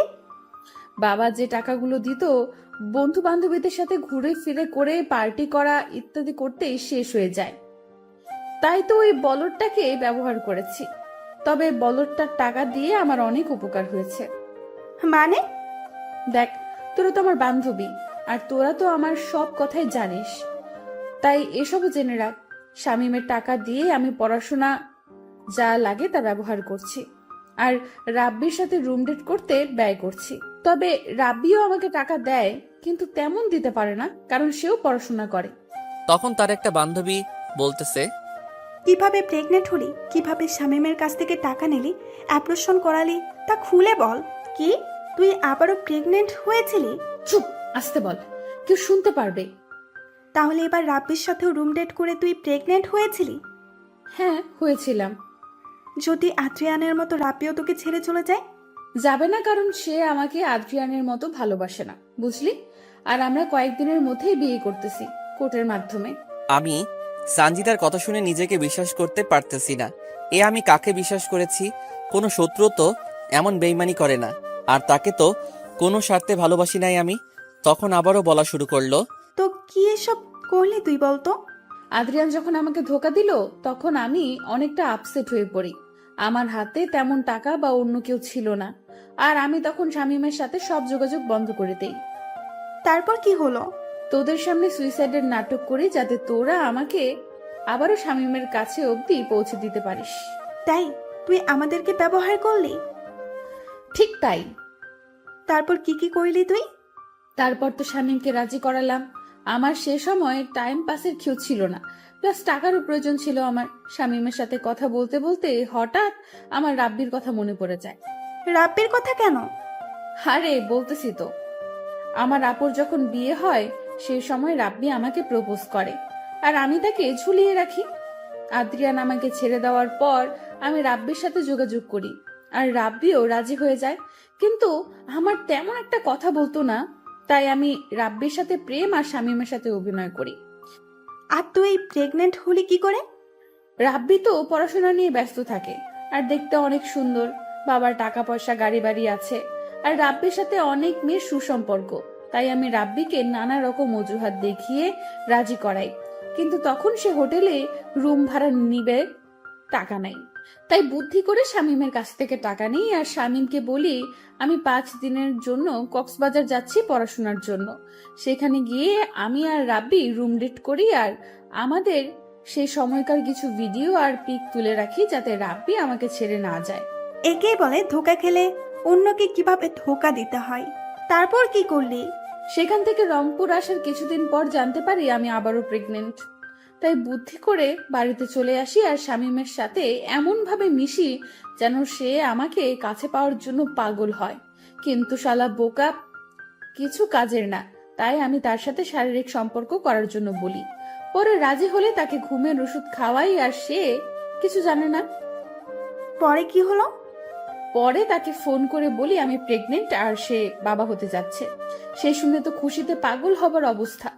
পরে তার বাড়িতে গিয়ে বলি আমি এ বাচ্চা নিব না। তার সে কি কান্না, আর পারে না, পায়ে পড়ে। পরে শামীমকে বুঝিয়ে সুঝিয়ে রাজি করাই, আর অ্যাবর্শন করার কথা বলে আরো 20,000 টাকা নেই। আর রাব্বি জানে শামীমের সাথে আমার প্রেমের অভিনয়ের কথা। শামীম ভাইয়ের সাথে এসব কেন করতে গেলি? কেন তার জীবনটা নষ্ট করতে গেলি তুই? তোর জন্য তো সে অনেকটা পাগল। তোর সবকিছু জানার পরেও তো তোকে আপন করে নিয়েছিল। কোন মেয়েটা টাইম পাস না করে? সবাইকে এক ভাবিস না। আরে রাগ করিস কেন? সবার কথা তো বলি নাই, এমন অনেকে আছে যারা টাইম পাস করে। আমিও নিজেকে ভালো রাখার জন্য শামীমকে ব্যবহার করেছি। একটা বিষয় বুঝলাম না, শামীম ভাইয়ের সাথে তোর কিভাবে পরিচয় হলো? দুজনে একসাথে একই স্কুলে কলেজে পড়েছি, সেখান থেকে পরিচয়। সত্যি বলতে তার সাথে কোনো সম্পর্ক করার ইচ্ছা ছিল না। তাহলে? ও খুব ভালো ছাত্র ছিল, আর আমি পড়াশোনা তেমন পারতাম না, তাই তাকে ব্যবহার করেছি। আর এমন ভাবে তার সাথে কথা বলেছি আর মিশেছি, মনে হবে তাকে ছাড়া আমি অচল। আর যখন দেখলাম আমার জন্য শামীম সব করতে পারে, সব করতে প্রস্তুত, তখন তো নিজেকে ধন্য মনে করা শুরু করলাম। আর তাকে দিয়ে কত টাকা হাতিয়েছি তার হিসাব নেই। এতে আমার পড়াশোনার হাত খরচ, পোশাক, চলাফেরা করা খুব ভালো হয়েছে। একটা এতিম গরিব ছেলের সাথে এসব করা কি তোর ঠিক হয়েছে? যদি শামীম জানতে পারে বা তার নিজের কোনো ক্ষতি করে? জানতে দিলে না জানবে? রাব্বিকে বিয়ে করে ওকে বলবো বাড়ি থেকে জোর করে বিয়ে দিয়ে দিছে, বাস শেষ, ইচ্ছা খতম। এগুলো করা ঠিক হচ্ছে তোর, সঞ্চিতা? এই বেশি কথা বলিস না তো। তোদের জন্য রাব্বির সাথে একান্ত সময় কাটাতে পারতেছি না, তার চেয়ে বরং রাব্বিকে নিয়ে শামীমের বাড়ি গিয়ে একটু মজা করি। আমি সানজিদার এমন সব কথা শুনে কাঁধ থেকে চাউলের বস্তা নিচে ফেলে দিলাম। আমি ভাবতেও পারতেছি না এত বড় বেঈমান মানুষ কেমন করে হয়, এত সুন্দর অভিনয় মানুষ কেমন করে করতে পারে। হঠাৎ সানজিদার বাবা আমাকে বলে তার আরো কিছু নিয়ে আসা লাগবে। আমি সানজিদার বাবা সহ আবারও বাজারে গেলাম। বাজারে যাওয়ার পর সানজিদা আমাকে ফোন দিল। কেমন আছো তুমি? এই তো বাইরে আছি। আমি তোমার বাড়িতে আছি, কিছুক্ষণ পর আসো, ঠিক আছে? ঠিক আছে।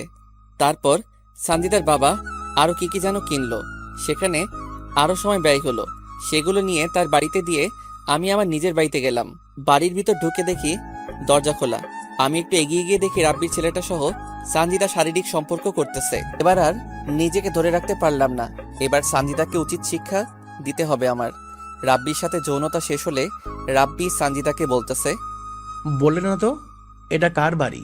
আমার স্কুলের একটু বন্ধুর বাড়ি, আমার সাথে পড়াশোনা করত।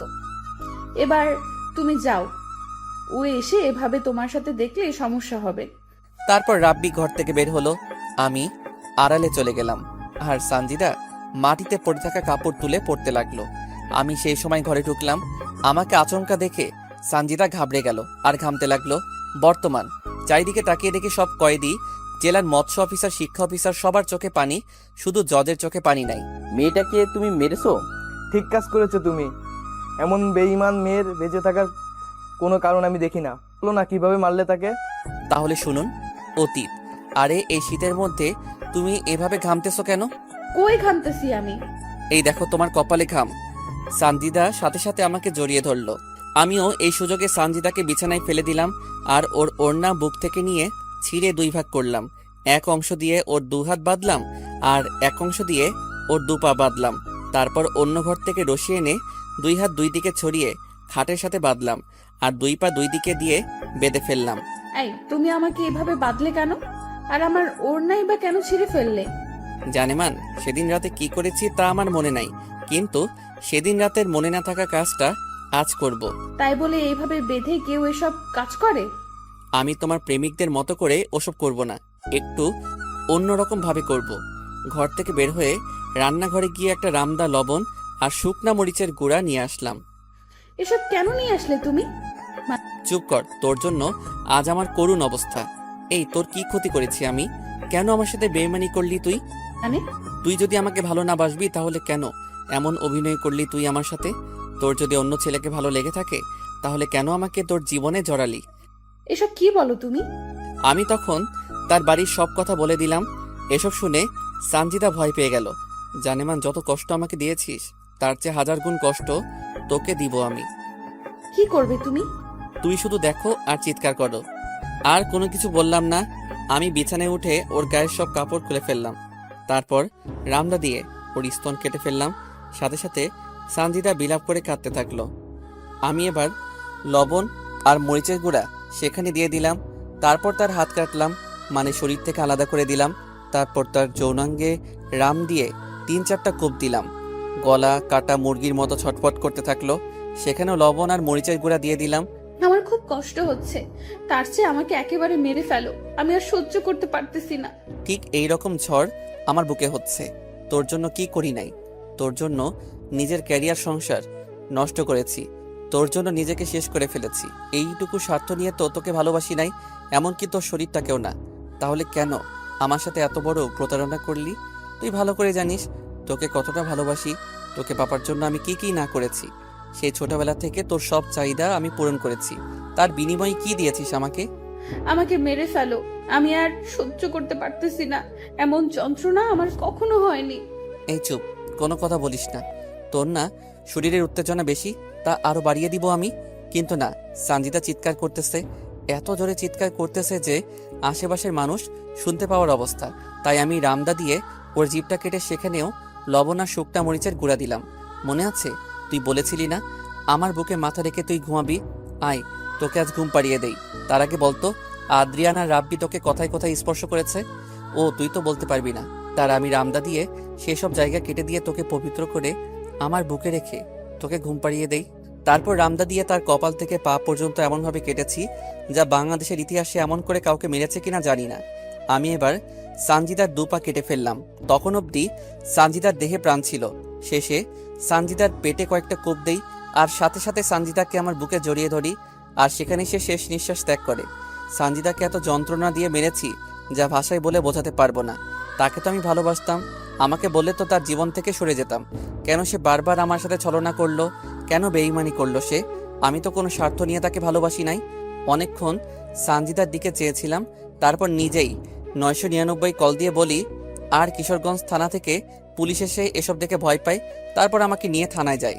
বর্তমান সবাই এবার ভয়ের চোখে আমার দিকে তাকিয়ে আছে আর সবাই অনেক দূরে দূরে চলে গেছে। কিছুক্ষণ আগেও আমার জন্য যাদের চোখে পানি ছিল এখন আমাকে দেখে তারা ভয়ে কাতর। তুমি কি মানুষ? এভাবে কেউ কাউকে এত কষ্ট দিয়ে মারে? জজ সাহেব, শামীম সত্যি কি অপরাধী? মানুষে মানুষ মেরে ফেলার মতো পাপ আর হয় না। সে দুনিয়াতে যেমন সবার চোখে নিকৃষ্ট হয়, পরকালে তাকে জাহান্নামে থাকতে হবে। আমি নিজেও বলতে পারবো না সত্যি কি অপরাধী শামীম। তারপর আর কি, যা রায় ছিল তাই হয়েছে। সত্যি কি অপরাধী আমি?